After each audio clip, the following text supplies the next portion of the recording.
जिसको हमने अपना समझा वो निकला बेगाना, शीशा जैसे टूट रहा है टूटा दिल दीवार.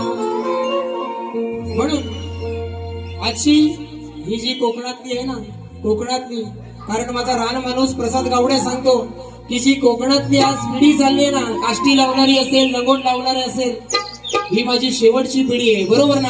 म्हणून विषय कसा आणलाय बघा. निस्वार्थी जीवन जगले, केला जगण्याचा सोहळा, जपून संस्कृती परंपरा उधारिले कुळा. सुखी ठेवना त्या शेवटच्या पिढीला, कारण आजी आजोबांना पुन्हा नशिबाला. बघा, आज दिवाळी पाडवा, उद्या भाऊबीज आहे, बरोबर ना. पण माझे वडील, आई वडील दोन्ही गेले, बरोबर ना. जेव्हा माझी मुलं होतील त्यांच्या नशिबात आहे काय, कारण पहिली लोक 100 वर्ष 90 वर्ष जगायची, पण आता 40 30 अटॅक येऊन लोक मरतात, बरोबर ना. तर आजी आजोबा ह्याच्या पुढं किती लोकांच्या नशिबात येतील हे काही सांगू शकत नाही. म्हणून त्या गणरायाच्या चरणी विनंती करतोय की गणराया, जी माझी ही शेवटची पिढी आहे तिला सुखरूप ठेव. म्हणून सुखी ठेवना त्या शेवटच्या पिढीला, आजी आजोबांना पुन्हा नशिबाला.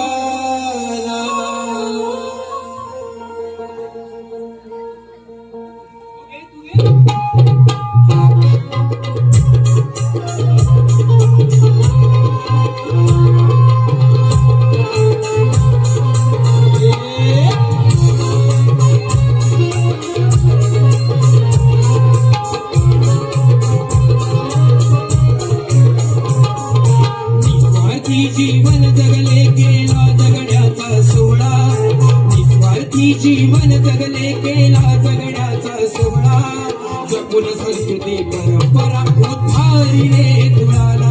सुखी ठेवना त्या शेवटच्या पिढीला, आजी आजोबांना पुन्हा नशिबाला.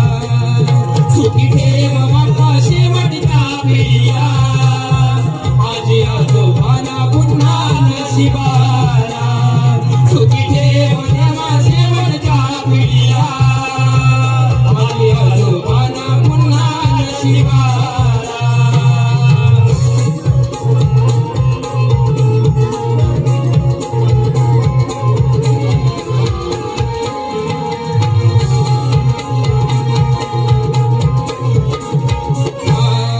सुख दुःख हे वाटून जगले, समाधानी ती कुडी जमीन विकल्याना.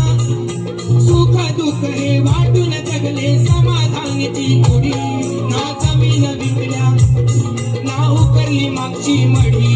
संसाराचा गाडा मोठा तरी प्रेमान हा कला, संसाराचा गाडा मोठा तरी प्रेमान हा कला.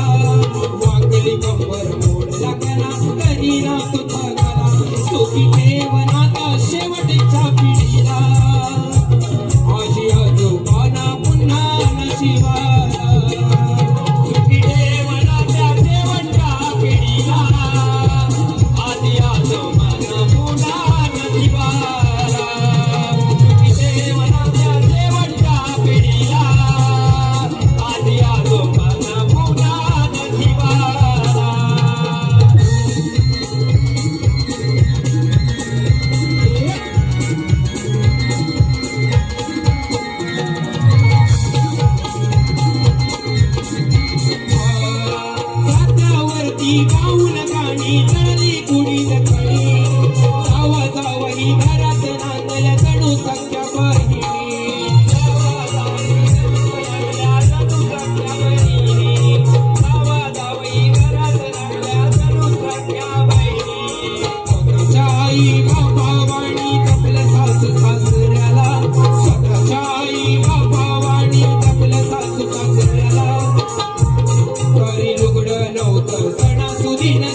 तिसऱ्या अंतऱ्यामध्ये काय म्हणतोय बघा.